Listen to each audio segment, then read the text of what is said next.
অংগনবাদী কৰ্মীৰ আন্দোলন, আশা কৰ্মীৰ আন্দোলন, গাঁওবুঢ়াৰ আন্দোলন, ৰান্ধনীসকলৰ আন্দোলন, টেটৰ টিচাৰ, ভেঞ্চাৰ স্কুলৰ টিচাৰ, কৰ্মচাৰীৰ অল্ড পেঞ্চন স্কিম, এই কথাবিলাক যেতিয়া তল পৰি থাকে, কাৰণ এই কথাবিলাক ভূপেন বৰাই কৈ থাকে।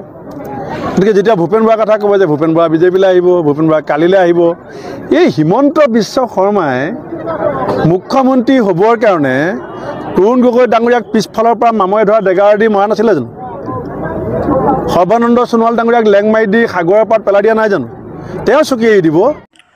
নমস্কাৰ শ্ৰদ্ধাৰ দৰ্শক তথা প্ৰিয় সতীৰ্থসকল, যোৱাকালি কংগ্ৰেছৰ সভাপতি ভূপেন বৰাই গৈছিল গহপুৰলৈ নিৰ্বাচনী প্ৰচাৰৰ বাবে, আৰু তাত সাংবাদিকসকলে বেৰি ধৰিছিল তেখেতক আৰু বিভিন্ন প্ৰশ্নৰ অৱতাৰণা কৰিছিল। তাৰ মাজতেই ভূপেন বৰাই ক'লে যে মই অংগনবাদী কৰ্মীসকলৰ কথা কওঁ, ৰন্ধন কৰ্মী, আশা কৰ্মী, ভেঞ্চাৰ স্কুলৰ শিক্ষকৰ কথা কওঁ, টেট শিক্ষক, টিউটৰ শিক্ষক, OPS দাবী কৰা শিক্ষক কৰ্মচাৰীসকলৰ কথা কওঁ।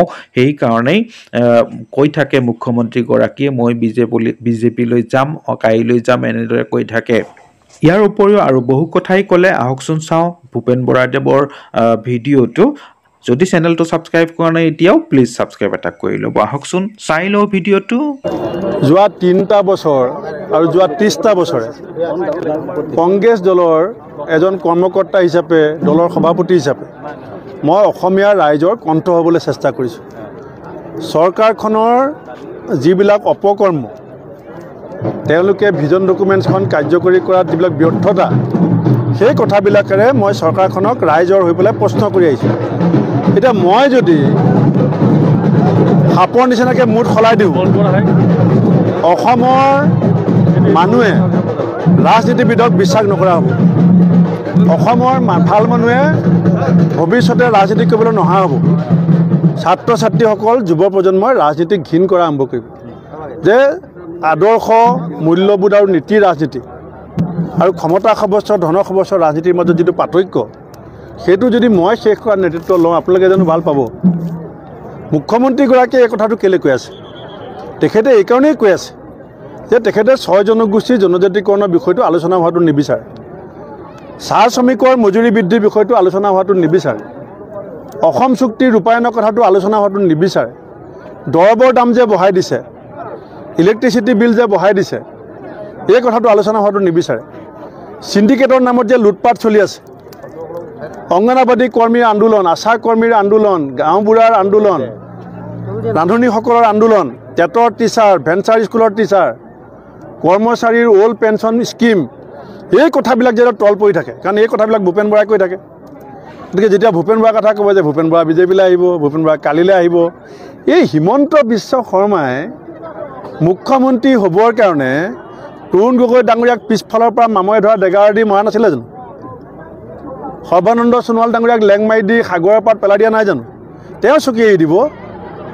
তেওঁৰ চকীৰ পৰা অসমৰ মানুহক লগত লৈ আমি উঠাম। 26ত আমি দিছপুৰ নিজে দখল কৰিম। আমাক হিমন্ত বিশ্ব শৰ্মাৰ কৃপা নালাগে। আৰু ইতিমধ্যে আপুনি দেখিছে, কালি মুখ্যমন্ত্ৰীয়ে কি কৈছিলে যে গহপুৰত কংগ্ৰেছ শূন্য, অকল মিয়াহে কংগ্ৰেছৰ লগত থাকিব। আজি গহপুৰত যি হাজাৰ হাজাৰ মানুহ ওলাই আহিছে, আমিতো অৰুণোদয় দিম বুলি অনা নাই, আমিতো স্কিম কাটিম বুলি ভয় খোৱা নাই, আমি গাড়ী মটৰৰ ভাড়া দিব পৰা নাই, মিটিঙলৈ অহা মানুহক হাজিৰা দিব পৰা নাই। গহপুৰৰ মানুহ ওলাইছে মানে কি বুজায়?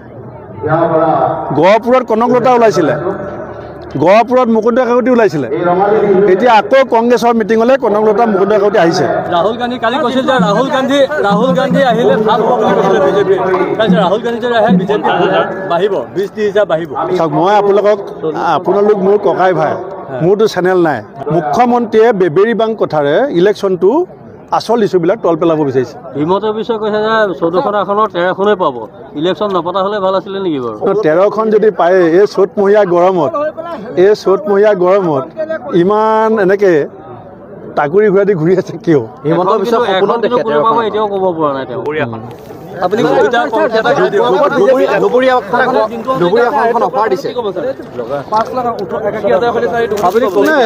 যাক পুলিচে ধৰিছে পইচা খতি তেওঁ উত্তৰ দিব, এইটো মই কেলৈ উত্তৰ দিব লাগে? মোৰ PSO নহয়, আমাৰ দলৰ কৰ্মী কি টকা থাকিব নালাগে নেকি? টকা আছে, মই কেইটামান পইচা থাকিব নোৱাৰে নেকি?